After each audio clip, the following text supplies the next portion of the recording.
Hello, ladies and gentlemen, and welcome back to First Reflections, where I react to stuff and try to be entertaining at the same time. And happy 1-year anniversary of Helluva Boss, everybody! Yes, ladies and gentlemen, as of Halloween of last year, Murder Family premiered, and as of Halloween of this year with episode 7, it is now 1 whole year since this fantastic web show has graced us with its presence. It feels like we've only just begun. Except we haven't, because we're just about to end, because there's only 1 episode left in this season. But I'm sure that Vivzy and company are going to send us off with a couple of bangers, and we're going to find out, first of all, tonight, with episode 7, the penultimate episode, Ozzie's, where things sure do happen. So are they just going to keep shortening the descriptions for this episode until it's basically nothing? Because first we had Blitz sees a horse and things sure do happen, then we had characters talk and things sure do happen, and now we just have things sure do happen. So is the description for the last episode just going to be things ... If that actually ends up what it's gonna be, I'm leaving. I'm not doing this anymore. It's like, I'm done. Goodbye. See you later. But yeah, I'm not gonna bore you with any long introductions. I'm just gonna go over the footnotes of what I know we're gonna see in this episode and also what I want to see in this episode. So first of all, Stolas is gonna be there, probably on a date with Blitz. Moxxie is gonna be there, definitely on a date with Millie. Verosika is gonna show up at some point. Asmodeus is gonna show up at some point. And yes, that is how you pronounce it. It's not Asmodeus, it's Asmodeus. The real Fizzarolli is gonna show up at some point. We're gonna be going to the Lust Ring, which is a brand new ring of hell, and I know for a fact that Blitz is going to be sad boy throughout this episode, because think about it, he's surrounded by all of the people from his past that really messed him up. I mean, you got his ex-girlfriend, you've got his ex-partner slash friend slash idol. We don't really know what his relationship to Fizzarolli is, we just know that they kind of have a past together. And he's also going to be surrounded by a bunch of other, like, way more successful couples, including his employees. I mean, let's face it, Moxxie and Millie are relationship goals without question, and honestly, I think he's going to bring Stolas along, and I know that Stolitz is not really canon yet. I think they're kind of just friends that are kind of testing the water, so they're not really a couple yet. So being surrounded by all those couples just being passionate and in love, he's gonna be like, oh great, yeah, thank, rub it in, why don't you? So yeah, I think that's pretty much what's gonna happen. I don't expect there to be any like major conflict, because it even says right there in the title, finale part 1, so I'm pretty sure this is just gonna set everything up. It's just gonna put all the pieces in place, and then when episode 8 comes out, it's all gonna come out like boosh, like just one big fantastic finale. So I'm not saying that I think this episode's gonna be bad, but I don't expect it to be super mega involved or anything. I just kind of expect it to be the setup. You know, things are gonna happen. It's gonna like put all the pieces in place, and then when episode 8 comes out, everything's just gonna bam, hit us right in the face with a fantastic finale. And that's basically what I'm expecting. But I'm still hoping that this episode is gonna be good, because we've been wanting to see Ozzie's for a while, and I've wanted to see the Lust Ring for a while, and now we're finally going to get our wish. Alright, let's not waste any more time, because I am ready to go. We are Lust or Bust, ladies and gentlemen, in 3, 2, 1, go! Binge drinking is sexy. My alcoholism brings the boys to the yard. I'm a lumberjack and I'm all bleh. Oh, that's perfect! Your marriage lines up with the 1-year anniversary of Helluva Boss. That's awesome, guys. I'm telling you, they're couple goals. They always will be. I'm sorry, sir. Hey, don't call him sir, call him Blitz. Remember last episode. I'm gonna be a third wheel tonight. Let's go, Moxxie. Let's go. Woo, woo. Oh, they look so good. Wow, Moxxie really knows how to class it up. I got something important to know. I know train stations are supposed to be noisy, but wouldn't they hear him right there? He's 1 seat behind them. Haha, there it is. Ozzie's Club. Oh, they look so cute. They look so good. I love it. I love Millie's dress as well. You have really nice eyes, Daddy. Well, at least we know Blitz is not part succubus, because that probably would have worked. Oh, no sad Stolas. Sad Stolas is worse Stolas. Give me that phone under penalty of death!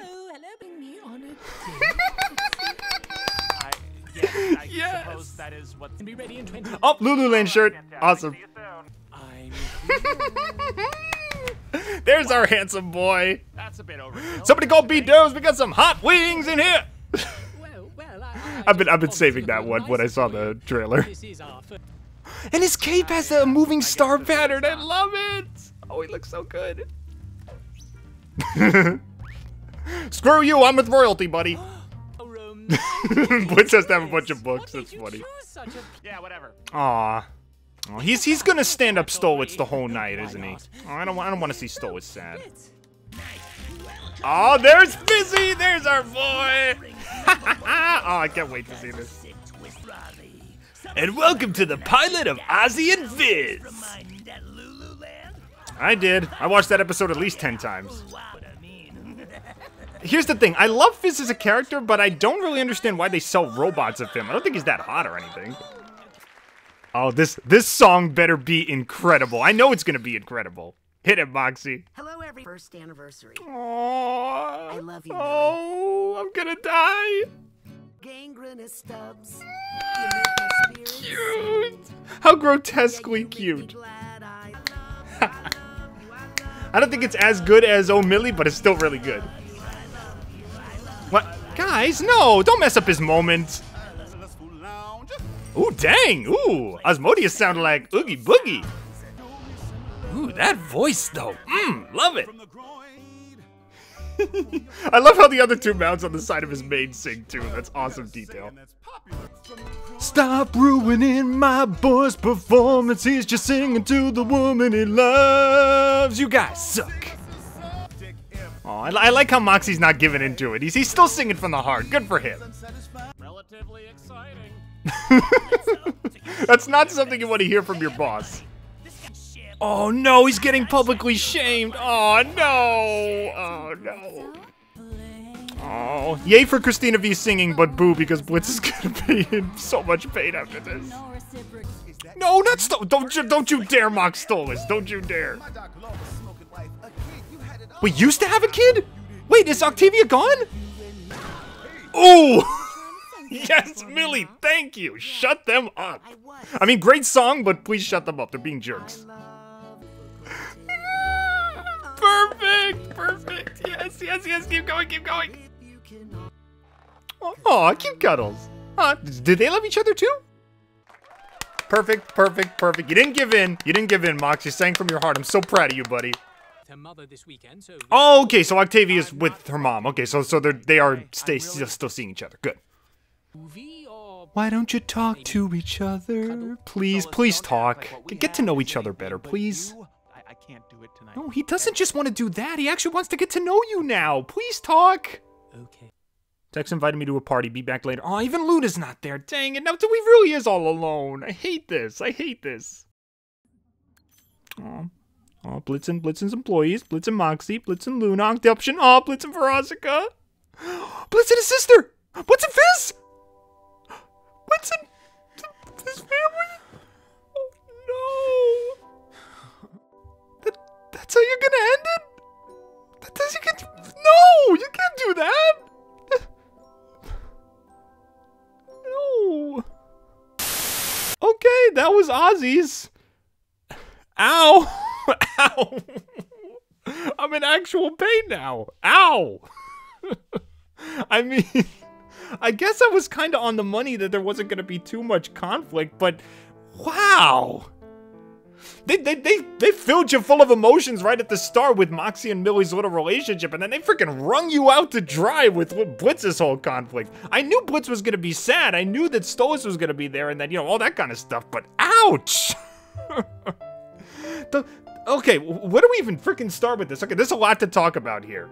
Okay, so first of all, technically, I guess this counts as a Moxxie and Millie episode. We finally got the Moxxie and Millie episode that we wanted. Even though Blitz was the focus, they did have most of the stuff going on. They had the song, you know, they had the date going on, and, you know, they got to talk to each other. I'm so glad that even with all the temptation of lust, Moxxie still sung with his heart, because he knows that's the real reason that he loves Millie. I mean, don't get me wrong, Millie's super attractive. We all know that, you know, it's like, they obviously, you know, have a lot of fun, but he loves her for her. He loves her for her heart. He loves her for her personality. And I'm so glad, even when tempted by the god of lust himself, he still managed to keep a clear head and sing from the heart. And I absolutely love that. I know that's one of the main reasons that I love Moxxie so much. He's such a wholesome, real, genuine guy. And even when he screws up, he always makes things better like that. And even, like I said, when tempted by, you know, the fires of lust or whatever, he's a freaking demon. He's in hell. He's tempted by sin all the time. But even when he he's tempted by lust itself, he still sings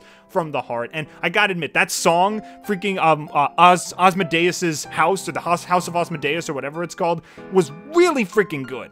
I did not expect, I don't remember, I think it's Asmodeus, not Asmodeus. I said Asmodeus a couple of times, but it's Asmodeus, not Asmodeus. But anyway, Asmodeus, freaking voice on that guy. He's got the freaking Oogie Boogie voice from Nightmare Before Christmas. I'm like, yeah, man, jazz it up, let's go. And of course we got, you know, Fizz joining in every now and then. He's still got the voice like this. He sounds like, you know, Beetlejuice with a head cold or something like that. He's still talking like this. Welcome to the House of Ozzies. And I saw them kind of cuddling together. Are they a thing? Is Fizzarolli dating the God of Lust? That's pretty interesting. I mean, maybe they were just kind of like, you know, it's like, oh, we got to keep up appearances. We got to make sure this is still the Club of Lust. But then they couldn't help it. It's like, yeah, you know, it's like, yeah, okay, we like it a little bit. We got a little genuine romance going on. But then, you know, Asmodeus kicked him out and got him out of the club and everything like that because, like, you know, no genuine affection in my club. So he had to get rid of him and everything. But they had their moment. Moxxie got to finish the song proper. And I don't know if this counts as a Moxxie and Millie episode, but I still thought that their role in the episode was phenomenal. The design of the Lust Ring in Ozzie's club was fantastic. I love all the neon colors and the way that all the colors changed every time that they were focusing on a character. Like, it went from, you know, reds and pinks to, like, blues and purples, and then, like, big red lights shone down on Blitz and Stolas when they were getting roasted by everybody in the club. Very great use of color, great use of animation. Overall, fantastic job. I love the color palette in this episode, and I really do hope we get to see more of the Lust Ring later on, because so far, when it comes to the Greed Ring, the Lust Ring, we've only seen one location from each. The Wrath Ring we've seen a little bit more, you know, we kind of see in the desert, but it's mostly was just Millie's house and like the show stage and everything. I'm glad we're introducing us to all the rings, and I'm hoping that when they get a season 2, not if they get a season 2, I know they're getting a season 2, when they get a season 2, we get to explore the other rings in much more detail, because I really want to see what they all look like. So far, they look fantastic. Now for Blitz. Ow, I felt that pain through the freaking screen. Ow, that hurt. Ow, my feels. Ow, my heart. Ow, my chest. Wow. I knew that he was going to be sad in this episode because he was going to be surrounded by couples, including his own employees, who have a much better relationship than he does. But wow, they put him on blast. Everybody from his past put him on blast. Verosika was there to, you know, drive it in his face that, you know, the relationship was terrible.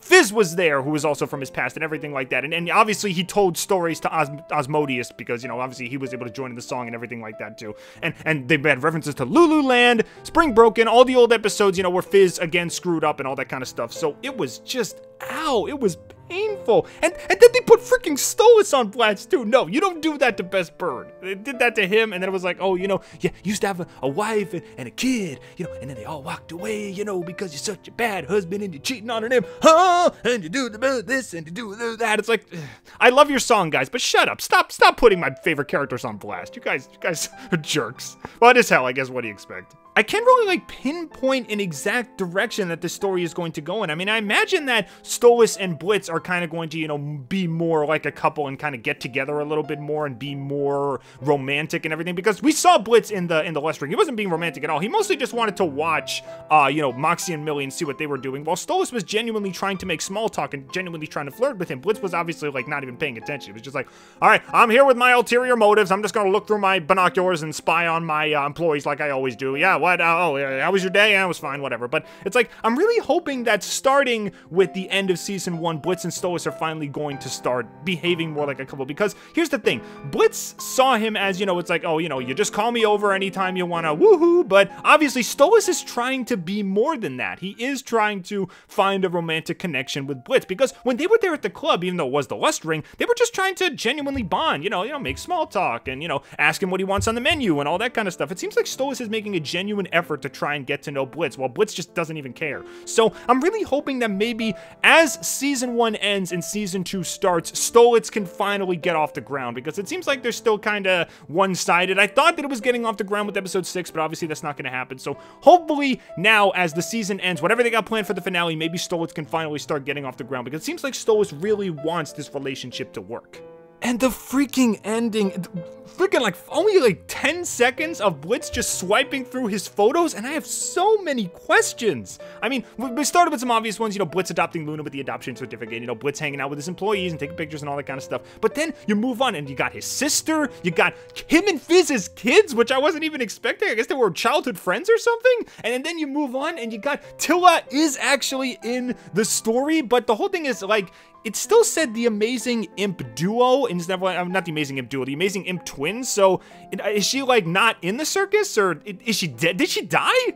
What's going on with Tilla? It's like, I don't really know. That picture doesn't really say much. It just had her, Blitz, and Barbie together in a picture together. So is she the sister? Is she like, what is she? Is she dead? Is she alive? Did she leave? Is she the one who went to rehab? I don't freaking know. But there's so many freaking questions about what's going on. I need answers, man. I need answers. I'm gonna try to pose some answers for everybody, like at the very, in my next video. I'm gonna make another video. You guys probably came from my Blitz's Life of Lovelessness video, which I uploaded one day before this episode. There will be a part 2, and I'm gonna try to piece all of this stuff together, and hopefully we can get some genuine answers for exactly what Blitz is doing. I have no idea what's gonna happen in the finale, but I am gonna make a part 2 and try to piece as much of this stuff together as much as I can. And I'm also gonna go into more detail about Stolitz and how I think it's going to work out. But yeah, for what's essentially just an episode to build up the finale, this was pretty dang good. Emotion was fantastic, color palette was fantastic, pacing was fantastic, voice acting, as always, was fantastic. I love that little moment at the very end when Blitz is in the van and Stolitz is just kind of trying to talk to him. It's like, you know, you could come over, we could just talk, and we could just get together. Again, Stolitz trying to be genuinely romantic and trying to genuinely get to know him, but Blitz just doesn't care anymore. He just drives away. And Stolitz sitting on the stoop just crying. It's like, oh my god, ow. All he wanted to do was just go on a date, and I know Blitz has a lot going on. It's not his fault that he kind of ruined the big night, but it's like, oh, that poor Stolitz, poor Big Bird. Oh. But anyway, overall, fantastic episode. Like I said, great song, great emotion, great animation. Overall, fantastic. I don't know where I would rank this on my favorites. I don't think it's as good as Truth Seekers. I think that's a freaking ceiling high bar that nobody's gonna be able to bust. I gotta think if I like it more than Lululand, though. I mean, Lululand had a good balance of emotion, comedy, you know, atmosphere. It had a good balance of a lot of stuff. This was just straight up beat you in the head emotion. So, I don't know. If you like your feels, this would probably be your favorite episode. If you like more of a balance, maybe you like Lululand, Truth Seekers a little better. When I do my full review of this episode, I'm gonna have to think hard of where I'm gonna put this, because I don't know how to feel. I'm in pain. I'm in emotional pain. But is it my favorite episode? Do I want to watch it again? I don't know. But anyway, thank you guys for joining me for this. Ow. Still in pain. Ow. And I'm gonna get to work on my review of this episode, as well as my part 2 of Blitz's Life of Lovelessness, which was my video I uploaded beforehand. And yeah, I hope you guys will stick around. Thank you to everybody who subscribed. Thank you to all the Helluva Boss fans who decided to hop on board. I hope you'll stick around, because we still got a finale to review, and then I'm probably gonna rank all the episodes or something. I don't know. I'm still on the Helluva Boss train. I love this show. I love talking about it. I love making my videos, and I'm glad you guys love them too. So yeah, I'm gonna go recover. I'm gonna go have a can of Coke and a cupcake to recover my happiness after that. But anyway, thank you guys for joining me, and review coming soon. Review and new theories coming soon. So thank you guys for joining me, and yeah, I'm gonna go recover. So take care. Bye.